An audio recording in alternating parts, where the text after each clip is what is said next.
Кутмандуу күнүңүздөр менен жаңылыктар маалымат программасы өз ишин улантат. Студияда Айнура Кабатай кызы. Учурда бийлик тарабынан тагыраак айтканда Улуттук коопсуздук комитети менен Ички иштер министрлиги тарабынан провокация даярдалууда. Буга байланыштуу президенттикке талапкер Өмүрбек Бабанов шайлоочуларга кайрылып, чагымчылдыкка алдырбоого чакырды. Ал бийликти административдик ресурс колдонуудан, шайлоочуларга кысым көрсөтүүдөн алыс болууга чакырып, таза шайлоо өткөрүүгө үндөдү. Урматтуу шайлоочуларым, урматтуу менин колдоочуларым, командам, бардыңарга кайрылып кетем. Мына бирөөңөрдү уруп койду, экинчиңерди түртүп киргизбей койду. Эч нерседен коркпой, иштен талыкпай, кечки саат 8ге чейин жүгүрүп иштеп койгула. Кудай буйруса Кыргызстаныбызда өзгөрүү болот. Биз бүгүнкүдөй ушундай шайлоодогу каралоону, шайлоодогу ушунчалык укук коргоо органдарын, бандиттердин бардыгын аралашканына бөгөт коюшубуз керек. Мен Кудай буйруса президент болгондон кийин биз эч качан мындай кадамдарга барбайбыз. Бул менин бардык ички дүйнөм менен, сезим менен, жүрөгүм менен айтып атам. Мен эч качан мындайга барбайм. Кудай буйруса мамлекетибизде тез өзгөрүү болуш керек. Тез өзгөрүү болуш керек. Бардыгыңыздарга мен күч кубат каалап кетилем. Мынакей аз дегенде бир 6 саат калды. Кудай буйруса келе дагы бир биригип туруп жүгүрүп коелу. Мамлекет сөзсүз түрдө өзгөрөт. Рахмат. Жалал Абад шаарында шайлоочуларды сатып алуу фактысы видеого түшүрүлдү. Номер 2102 шайлоо участкасынын жанында добуш берип чыккандарга кичинекей кагаз талондор таратылып жатат. Бул добуш сатып алуунун жашыруун формасы. Бул талондорду алгандар кийин башка жерге барып, ал кагазды көрсөткөндөн кийин аларга акча берилет. Дагы бир жолу айта кетели, бул факт Жалал Абад шаарындагы 2102 добуш берүү участкасынын жанында катталды. Эң үрөй учурган мыйзам бузуулар Каракулжа районунда болуп жатканы кабарланууда. Каракулжа районундагы добуш берүү участоктарында добуш берүүнү жашыруун эмес, толугу менен ачык өткөрүү аракеттери жасалууда. Мындан улам добуш бергени келгендерди коркутуп, кимге добуш бергендигин ачык көрсөтүүнү талап кылышууда. Бийликтин талапкерине добуш бербегендерди бюллетендерин айырып жок кылышууда. Бул тууралуу Ылай Тала айылынын тургуну Батма Исмаилова айтып берди.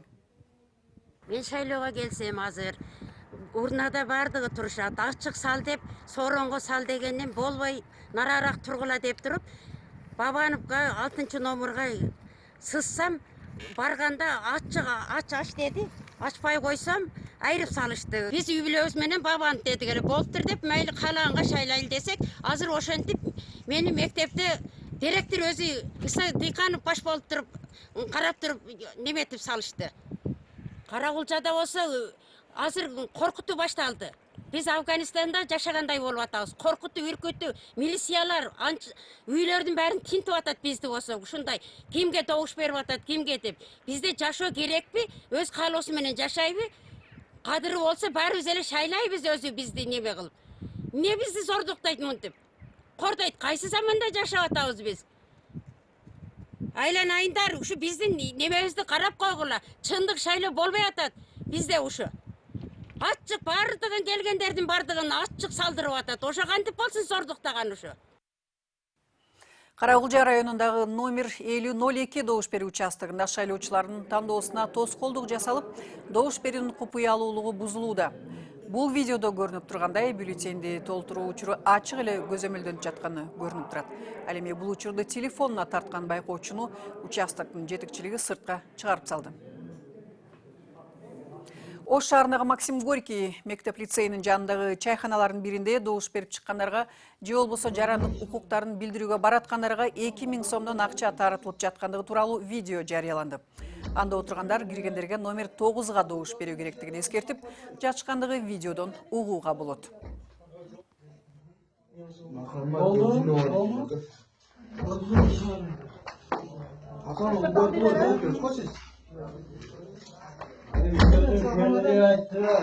Учету учету шампанцы.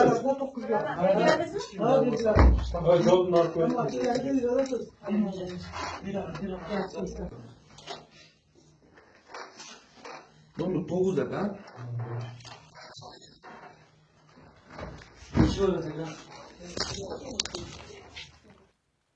Добуш берүүнүн купуялуулугун бузуу фактылар тууралуу маалыматтар көбөйдү. Бул видео Ош шаарындагы 53-10 шайлоо участкасында катталган. Анда эки урнанын жанында турган адамдар ачык эле алгач бюллетендерди карап текшерип, андан кийин гана баракчаларды автоматтык урнага салдырып жатышат. Бул факты дагы бардык байкоочулардын көзүнчө ачыктан ачык эле жасалган иш.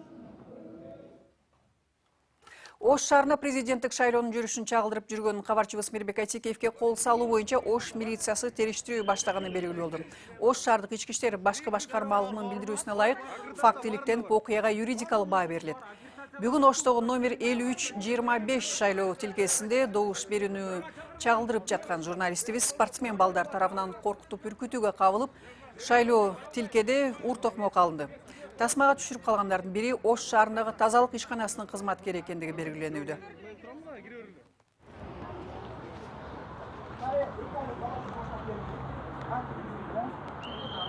Төраңлар чыкпасам мен өзүм барайынчы.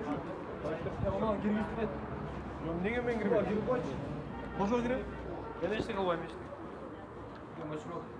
Я, өчүрүп алам. Эмнеге өчүрөм? Мен сөмкө кылган уруксатым бар. Мына телевидение. Эми байкоочулар бар, ошолор эме кылабыз. Эмне кылып атат? Камерага тартып ошолор деп байкоочу ошолор телевидение Мен эчтекени тартпайм, нарушение кылбайм. Мен деген эч кимге жолтоо болбойм. Өзүм азыр сөмкөм кыла берем. голос берип анан чыгыш керек да. Кандай ал? Голос берип анан чыгыш керек да. Ким? Жок, бул МТСтен келдим деп Телевидение, телевидениеден келдим. Телевидениеден турат да тартып атат. Тартып. Ким? Эмне болбойт? Вы положено. Вот оператор. Мен телевидениеден. Телевидение. А камера тартатпай неге телефон тартат? Мен тартам, мен неге тартпайм? Мен телефон, камерага тартам, диктофонго жазам, мага уруксат берген. Камера тартып атпайбы телевизиянын камерасы? Ал ким ал? Башка телевидение, мен башка телевидение. Сиз кайсысыз? Председатель сизби? МТС. Ediyorsun sen. Ооба. Tartma. Telefon al. Bazanda telefon. Sen kimsin? Kimsin? Ben şey işleyeyim bas. Koy bir. Çıkmasın. Apel telefon. Ben telefonu. Biz ben mayın testi. Emnege kirgizbeyt? Bana ne ben bu? Sen kimsin? Ben konuşun ne kadar? Sizler kimsiniz? Sen kimsin sen? Bana ne konuşuyorsun? Kameraman gel. Emre atı.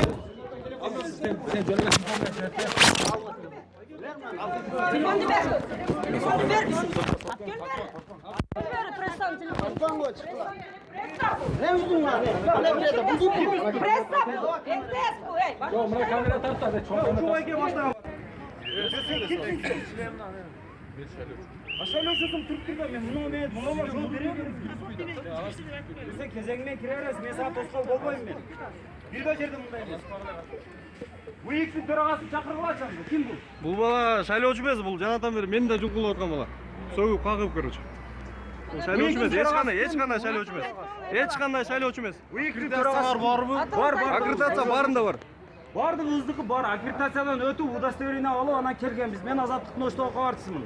Азаттык жалпы аккредитациядан өтөт. Ошон үчүн биз буга чейинки рекламаларды башкаларды чалдырып жүргөнбүз.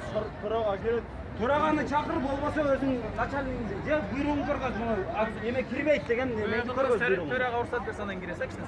Мына буга чейин НТСтин кабарчысын жулкулап чыккан 53-25 участоктогулар эми азыр Азаттыктын кабарчыларын киргизбей, бул жерде жулкулдоо иштерин жазышып атат. Buna biz şaylolçuyuz. Niye sen bana o işte? Ne telefonla tartıyorsun?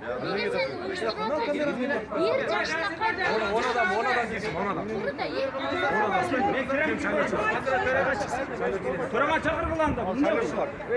Bakoçular çağırgılan.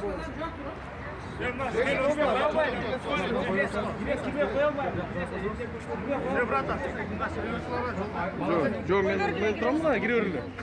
Эч ким тозгон жок шайлоочулар. Шайлоочулар бар. Шайлоочуларды эч ким тозгон жок. Ана бир ура турган болсо урулачы. Эркин тосуп болуш керек. Жашыра турган эч нерсе жок. Анда участкада мыйзам бузуп эч кандай нерсе болуп аткан жок. Баары жакшы. Бир-бирден кириңиздер, талкуу болсо бир-бирден кириңиздер телевизия. Жок, биз барыбыз киребиз. Барыбыздар киргенге биз анткени бирөөнү киргенде жукулдап уруп койдуңар уже. Барып киресиң. Мына милиция сизге башыбыз же? Кириңиздер, барабыз. Сучуга жеткиби? Тартып наркы иштен чыгып кетти.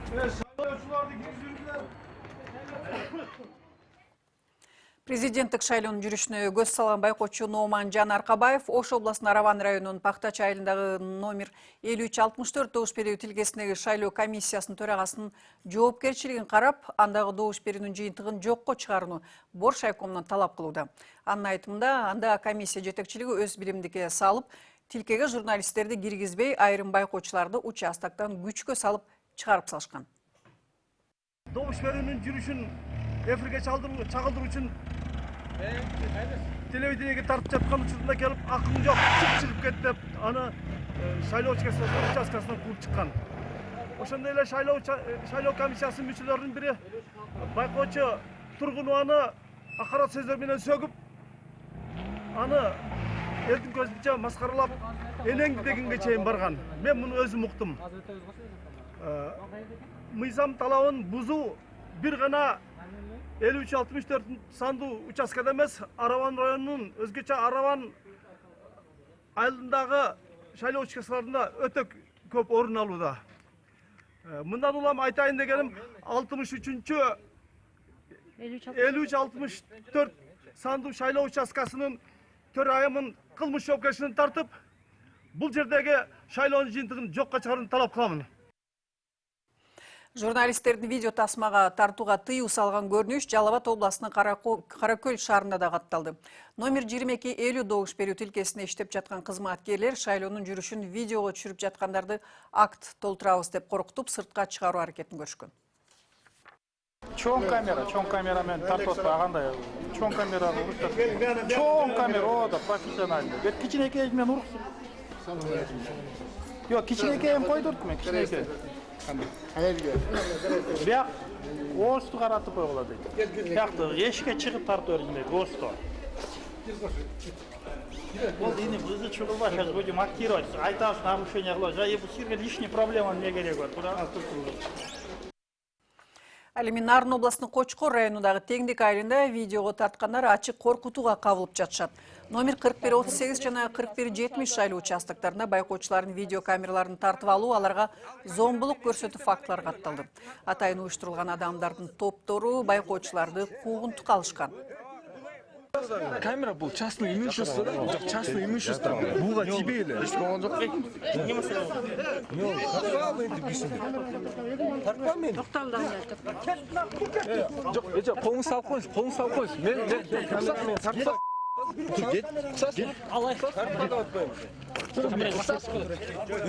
Түртүң эле, мындай эле сүйлөшөлү да. Жаңы айтпадым.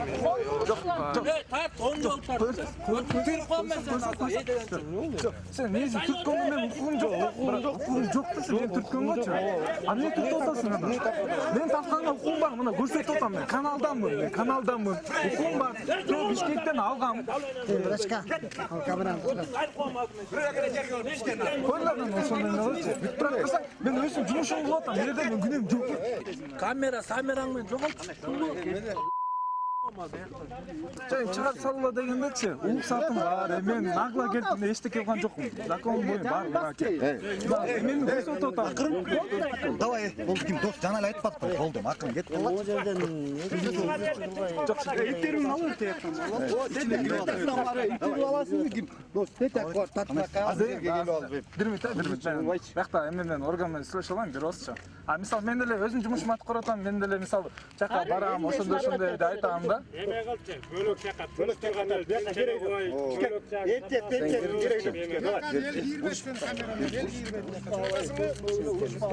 Бар, елмерен.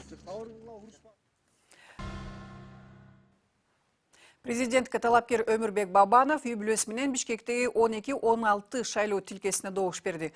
Бул участок Ордо каладагы номер 70 мектеп гимназия окуу тарбия комплексине жайгашкан.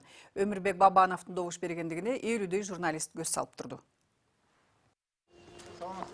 50дөн ашуун жергиликтүү жана эл аралык жалпыга маалымдоо каражаттарынын өкүлдөрү негизги талапкерди 70 мектеп гимназиясында күтүп жатышты. Өмүрбек Бабанов 12-16 добушканасына саат 9-да үй бүлөсү менен келди.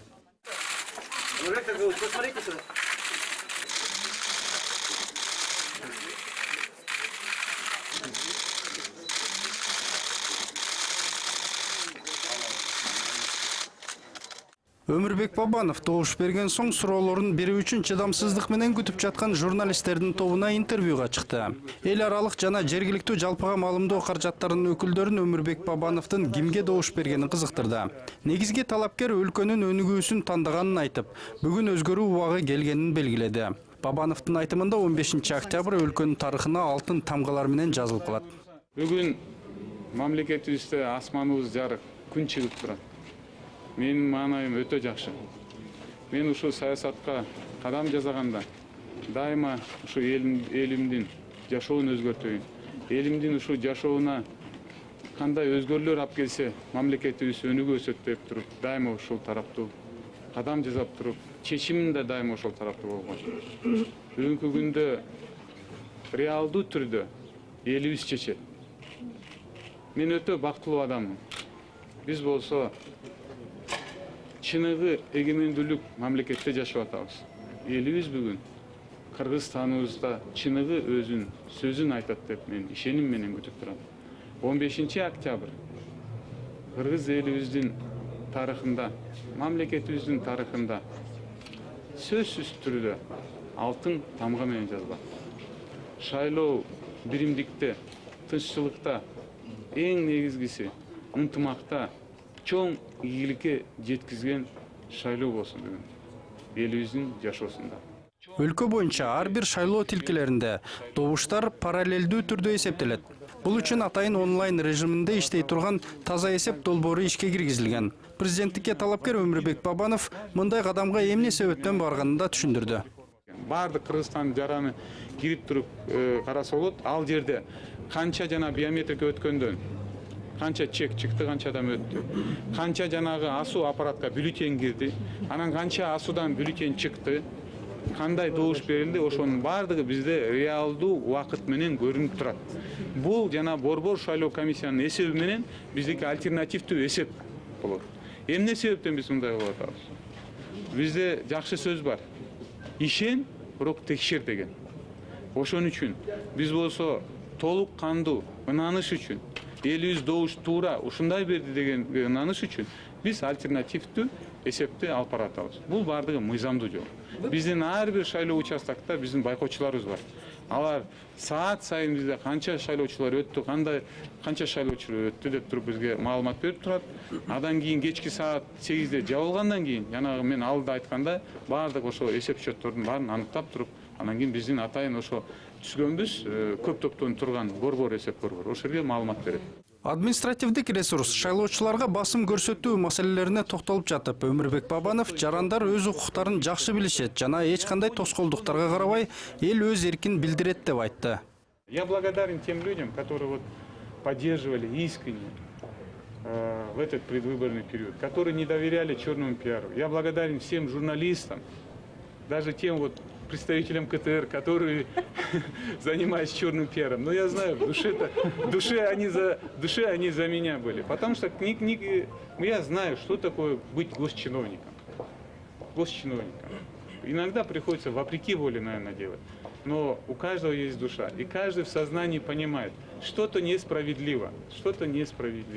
Для меня был вывод такой. Я стал крепче. Я понял, что нужно менять в стране, что не нужно никогда делать по отношению к своим оппонентам. Я никогда, дай Бог, я изберусь, потому что я тоже буду уходить. Я никогда к своим оппонентам не буду заниматься черным пиаром. Ни один госканал, ни правоохранительные органы, никто не будет заниматься именно вопреки закону. Каждый будет исполнять только свои обязанности. Өмүрбек Бабанов бул шайлоодо өзүнүн мүмкүнчүлүгү тууралуу суроого аймактарды кыдыруу учурунда буга так жооп алып келгенин айтты. Эң негизгиси шайлоо таза жана ачык өтүшү керек дейт президенттикке талапкер. Аман Бакиров, Бакыт Кошалиев, Алтынбек Каныбек уулу, НТС. Саат 14:00-га карата Кыргызстанда катталган шайлоочулардын дээрлик 24% добуш берди. Борбордук шайлоо комиссиясынын маалыматына караганда эң активдүү болуп Ош шаары калууда. Расмий маалыматка ылайык, бул шайлоодо добуш берүүгө укуктуу 3.025.768 жаран бар. Анын 18,5 миңи чет мамлекеттерде добуш беришет. Карата 718.588 жаран добуш берүүгө жетишти. Бул жалпы шайлоочулардын 23,75%-ын түзөт. Добуш берүүнүн жүрүшү боюнча 31,5% менен Ош шаарынын эли эң активдүү келе жатат. Ал эми Талас эли дээрлик 29% добуш беришкен. Кийинки орунда Бишкек дээрлик 27% добуш берген. Нарын эли 26,53% добуш берүүгө жетишкен. Ысык Көл областынын эли 24,77, Баткен областы 23,66, Ош областы 21,46, Жалал Абад областы 21,23, ал эми Чүй областынын эли 22%-га добуш берген. Сиздер азыркы саатка алынган маалыматтар менен тааныштыңыздар. НТС-тен алыстабаңыздар.